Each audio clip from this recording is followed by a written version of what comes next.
Everybody, thank you for joining me for the unboxing of the very special Eofauna Giganotosaurus, brand new release. This parcel has arrived from Everything Dinosaur, which is where I get the vast majority of my figures from. So without further ado, let's get it open and have a closer look.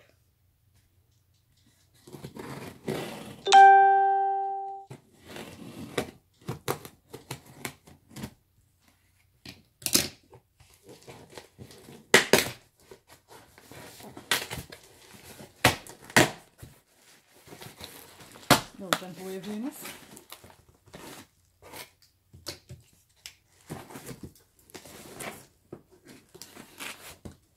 Very well packaged as always. Apologies for the visitor we have this evening.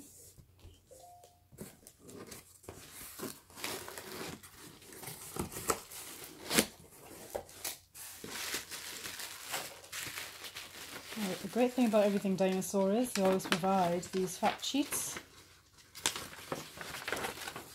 We've got a brand new illustration on here to commemorate this piece. I'll have a good look at that later. Apologies, this is spooky. Get out, spooky. Come on, there you go, Gil. She's as excited as I am, I think. And here she is. Eofauna, 1/35 scale, Giganotosaurus. This is a very big figure. Certainly larger than I expected.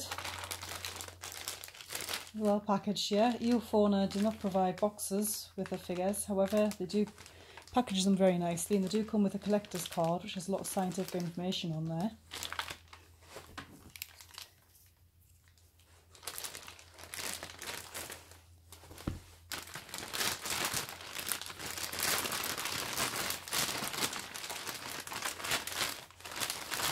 Looking forward to this all day.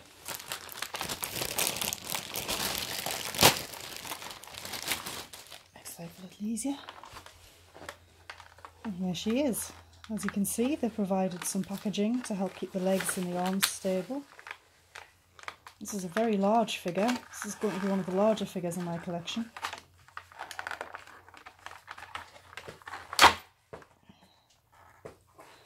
I think I'll keep this to one side. And here's that card on an ankle tag here. Now, the colours in person, I know there was some controversy about the colours of this figure when there were some shots released earlier this month from another popular online retailer. But I can say for certain that these are beautiful colours. It's an excellent colour choice. Really nicely applied. There was a lot of concern that the colours might be a bit basic, maybe it's a bit blocky. That is not the case at all. They're very, very subtle, beautifully done.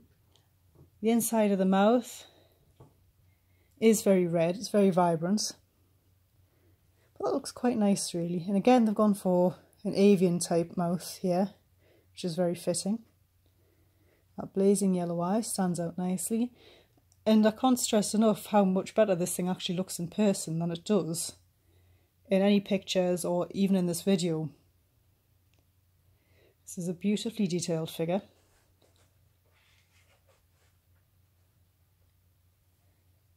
Very, very large. A lot of wrinkles and a lot of detail on here. That articulated jaw. Now the thing about this figure is it was designed by paleontologists. I know there's some controversy about the head skull, the skull shape. But this has been done with scientific rigour. And really it's about as accurate as you can get. There'll always be disagreements in paleontology. And another version would be equally as accurate based on the other research. There's a lot of very subtle skin detail here, which I don't know if that's showing up. You can see there's a lot of very fine scalation down the hide. Lovely fine wrinkles in the belly. There's none of this, what they call shrink wrapping on the skull. Nice little teeth here. Those teeth are quite sharp. Beautifully detailed feet. And the colours really are astonishing. If you look on the underside here, with skin folds and things, but nothing too overbearing, nothing too overdone. This is all fairly realistic. There's not too much detail here, there's not too little. They've done a very, very good job of this. Given how sharp the teeth are, the claws on the hands are perhaps a little blunted off, spooky. But we can forgive that. Again, this beautiful long tail. Size comparison with a cat. She's not a very big cat. And she's given the Giganotosaurus her seal of approval there. So, this is a large figure. I do have another Giganotosaurus in my collection, which is the old Safari Limited Giganotosaurus. I think I might have to give this particular figure a little bit of hot water treatment. She doesn't want to stand, it would seem. Which is a bit of a shame, but it's not unexpected.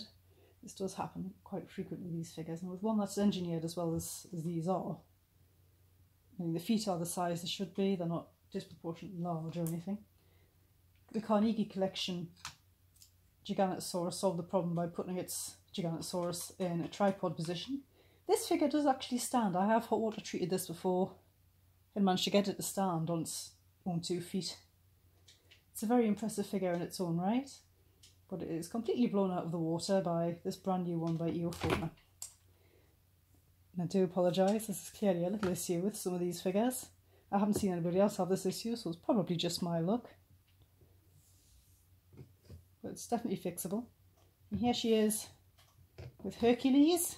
This is the Rebo Acrocanthosaurus figure, providing a bit of support there. And you can see the size comparison there.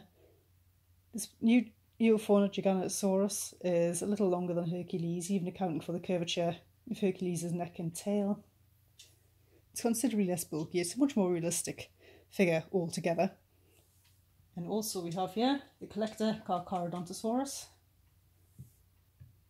Carcharodontosaurus was a close relative of Giganotosaurus, although Giganotosaurus had a somewhat larger brain and was a somewhat earlier creature than Carcharodontosaurus.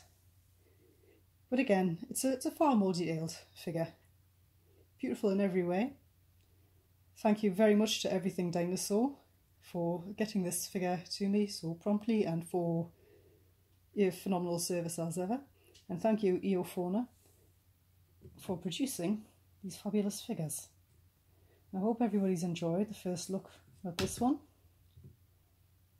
And I'll make sure I correct her with hot water later, it will not be an issue. And I'll see you in the next video.